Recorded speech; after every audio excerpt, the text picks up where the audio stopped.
Now, I am going to basically run through this without actually touching on most of the slides in consideration of time for now. And I'm going to do this in part. I've made a decision because this is where I'm differentiating in action. I've picked up from our various conversations that you're already very cognizant of the modalities that we bring to the learning environment. And you understand that different learners learn in different ways. It happens to be that this is a way that with which we can differentiate. And we're familiar with that. So sometimes we're going to, I'm going to leave the nature smart alone, even though I love nature, because I think in many ways it's a little bit of a more of a stretch to fit that type of approach into a variety of things. But these other 7 are the original 7 of Howard Gardner, and some of them we use all the time. Word smart we use frequently. To a lesser degree we use pictures. Mathematics and some other contexts, kids who are good with numbers. I strongly encourage you to think more in terms of music, not just a plug to you, but really because I think it works. I used to, for example, put the names of certain historical figures or historical activities to a song. We probably have all done that in one form or another. The 50 states, all these kinds of things, if you put it to song, you'll hold on to it, right? They remember it better. I remember I did this in the sophomore class. I'd have kids as seniors who were surprisingly, you'd be shocked by this, they were actually roaming the hallways. And so, that was a joke. And so they'd walk, nothing better to do.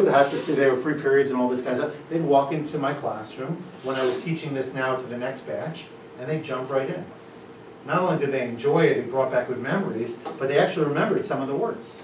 Now I can promise you these words would have been completely forgotten had they not ever learned it. If I just gave them a list, like any other list. Have you ever had the experience where you've driven somewhere and just the act of driving brings back certain memories, either of an experience you had on that route or even something that you need to do because the last time you took that route you needed to do it and you never did it, but now you remember it again because you took that route again. So we oftentimes remember things by place and by time and by space. We also sometimes will remember things by what music was playing at that particular time, right? If you first heard about some major event, we talk about episodic learning. Episodic learning is the most powerful way to hold on to information. Everybody here, I'm sure, can tell me something about where they were and what they were doing on 9/11 when you first heard the news. I just thought about JFK. JFK, depending, of course,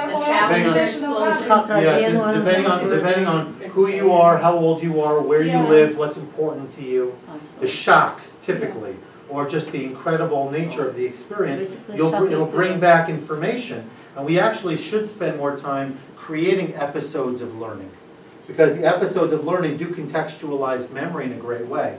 I remember once listening to somebody talk about memory, and I'm going to say something that I think everybody in the room, the ladies in particular, may find a little challenging. But there's a woman, so she said it so I can repeat it. She said that when she taught a certain lesson or a certain unit, she would wear the same outfit every day for the entire unit. Because, have you ever seen it like this, where your students will take a test, and they're down there looking at the test and taking it, all of a sudden they look up at you, they stare at you, almost like they're looking right through you. Then they put their head right back down, they continue. So they're not trying to challenge your authority or playing mind games. What they're doing is they're trying to use you as a retrieval cue. They're trying to use you as a way of extracting information because you said it, so now they're going to use you to bring it back. And one of the things that we have to keep in mind, it's not really our topic, but in the topic of memory, it's not always that a kid doesn't know. It's that have we given them the right retrieval cue? So when you remember, that's why I mentioned music also, because not only is it good as a learning technique, but it's also good for memory, because we'll associate things based off of those experiences. So I remember, for example, when I was teaching a particularly sad period of history, there was a song that was produced. It was all a cappella, which means that there was no instrumentation, but they were singing in a very sad type of way, which is appropriate considering the words. The words happen to be Al Naharot Bavel, which are on the rivers of Babylon, which depict, which depict the Jewish exile in an earlier period of time. And it's 3 brothers, actually Israelis, Kol Achai, I think was the name of the group, and they sing in a particular way. The first thing I would do is I'd give the students the passage. I would turn off the lights in the classroom. I put up an image of a scene of somebody sitting by the banks of the river, sort of hunkered over in a sad type of posture, and I would just play the song. And I would just let them listen to the music as a way by which to help deepen. The point I'm trying to bring out is that sometimes if you use music, you're creating connections that regular verbal presentation will never achieve.